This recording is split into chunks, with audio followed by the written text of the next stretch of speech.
What triggers to avoid after a breakup? What are things that make it harder to move on from an ex-girlfriend? Hey guys, welcome to my breakup corner. I'm Andy Galster. Here I teach men how to move on from their ex-girlfriend. So let's talk about one of the hardest things after a breakup. At least in my opinion. I've experienced this problem myself when I had a really bad breakup that I would have random things that would trigger me to think about my ex-girlfriend. Actually, before I get deeper into the topic, let me share a little story. Back then, I was really heartbroken and I was sitting at this coffee shop by the beach.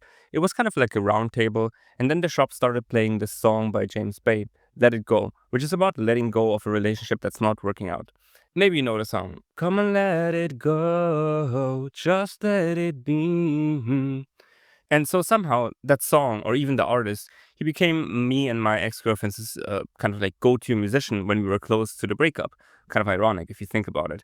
And so I'm sitting there at this coffee shop, definitely not yet over my ex-girlfriend, and the song starts playing out of nowhere. And immediately my mood shifted 180 degrees. I started thinking about her, and I think I probably started crying. Not like sobbing, but you probably know what I mean. When you're desperately trying to hold back the tears about something and you don't want anyone to see your pain. And so I was sitting there, and the only thing that I was occupied with at that moment was to make it through that freaking song and not cry like crazy because all my memories about my ex-girlfriend came up that I was trying to suppress so hard. So it was a very strong trigger to me. And I remember I'm sitting there. I think that the song is roughly at the first chorus. Maybe the chorus was over. And one of the barista could see what was going on. He didn't know what I was going through. He had no idea that I had a breakup, but he could see it on my face. And so he asked the other barista to change the song. He could see the pain in my eyes. I was probably staring emptily into the void, thinking about my ex, and he knew hearing that song right now was insanely painful to me. And I'm quite grateful to that guy. That was a very special spatial awareness, you could say. He gets like the Barista of the Year award. So I share that story basically as a metaphor. It's a good idea to turn off the things that trigger you about an ex. Because man, when it gets hard, when you miss your ex-girlfriend like crazy, it becomes nearly impossible to not give in to the pain. It comes like a flood, and no matter how hard you try to fight it, the pain wants to come out once something has triggered it to resurface. Man, that was a painful experience. Certain moments stay with you for a lifetime. In retrospect, of course, it's kind of funny to me. Life and the things we go through become a little bit lighter as we gain perspective and distance from the experiences that hurt us in the past. So that's a reminder to you that no matter the pain you're feeling right now, one day you'll look back at that pain in a different light. Some things will be funny, some things will seem ridiculous, some of them are emotional, and yeah, writing the script for this video brought back the pain that I felt at that moment, but it's still ironic to me how much pain we can feel in the moment and how we can move on from those moments and how they can mean a lot less to us in the future. I mean, of course, I still remember the pain as if it was yesterday, but I'm over it. So this is just a reminder for you that you'll feel better in the future. I promise you that. So with that metaphor out of the way, I want to briefly talk about some obvious triggers that you should be avoiding after a breakup, especially as a man. First of all, you really should not be checking up on your ex-girlfriend. The first thing you should always do after a breakup is to unfollow or mute her profile. If you want to make a clear cut, then just unfollow her, but I understand that this is not for everybody. Not everyone wants to lose the connection with an ex-girlfriend forever. So in most cases, muting an ex-girlfriend's social media profiles is enough. There are a few reasons why you should do this. First of all, it's very tempting to check in on her and see how she's doing. And unfortunately, almost always, women will say that they are happy, they will say they deserve better, that it's time for a better life, and so on. Most women act as if you were the worst boyfriend after a breakup. Not all of them, but most likely, if you had a breakup, you probably had some irreconcilable differences, which means your ex-girlfriend felt unhappy with you, and that means it's quite likely that she will write things on social media that will hurt your feelings. On top of that, seeing your ex-girlfriend moving on as if it was nothing to portray a lot how happy she is about life, boasting about her great experiences and so on, all of these things will only make you feel like you weren't good enough for her or that you held her back. The second reason why you definitely should mute your ex-girlfriend's profiles is that she is likely going to have a rebound relationship or even a new relationship much sooner than you will. That is painful as a man.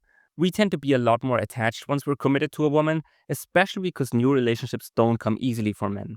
Men are more idealistic and romantic about relationships, and as such, seeing that you have been easily replaced by another man is like a stab right through the heart. So mute your ex-girlfriend and always resist the temptation of opening her social media profiles. Whatever she is going to write on there will only hurt you. Whether she's posting her honest feelings or whether she's trying to sugarcoat how she feels, you will only find pain by seeing what she's up to. Aside from that, it's obvious that you should try to avoid going through your pictures with your ex-girlfriend. It's very tempting to look through the photos. Some guys who are in a lot of pain may even feel tempted to get rid of all the pictures altogether because they just can't bear looking at them. I don't think it's necessary, but it certainly is something that will help you with moving on. At the very least, you should disable any features that remind you of an event or a photo that happened, like, let's say 2 years ago. For example, Facebook and Google Photos both will remind you of photos that it thinks are special. So naturally, you want to turn off those features to not be reminded of things that hurt you. This doesn't even have to be about an ex-girlfriend.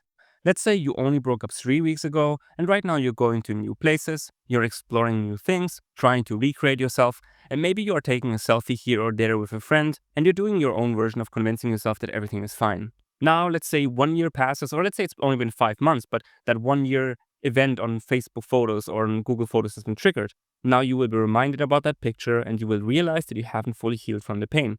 And this picture will only act as a reminder how painful your life was back then. Of course, you don't need to disable those reminder features forever, but especially within the first 2 or 3 years of a breakup, they do more harm than good. And lastly, it's obviously a good idea to avoid going to places where you and your ex-girlfriend used to go. Restaurants, parks, places that you'd frequent, such as a place to walk your dog, in case you had one, of course. One of the big problems after a breakup is that we don't know our own identity. And so, for example, it's been found that people tend to compare their new partners a lot with their exes. We look for our ex-girlfriends in the things that we used to experience, and we subconsciously find our way back to the memories and the experiences that brought us happiness. I'm sure it has happened to you multiple times that you thought that you just ran into your ex. You see your ex in every 10th woman or so who passes by, but of course, the odds that it was your ex-girlfriend are extremely low. The hardest part about moving on after a breakup is staying disciplined to avoid the triggers that bring back the pain, emotions, and love for your ex-girlfriend. When you have a breakup, you have to stick to your decision to move on strongly and to not tempt yourself to give in to your pain and your feelings of longing for your ex-girlfriend. Most triggers can be avoided either by simple choices such as muting your ex, disabling reminder features, and consciously avoiding places that you know will remind you of her. In fact, if you just had a breakup, I encourage you to explore new places and find new things that you enjoy. All beginnings are hard, but if you avoid the obvious triggers, it will become a lot easier. You won't always be able to avoid all triggers, such as what happened with the song that started playing randomly at that coffee shop, but try to take as much control after the breakup as possible, and I'm sure you will recover soon enough. Anyway, that's all I've got for you this time. Let me know in the comments how you feel about your breakup.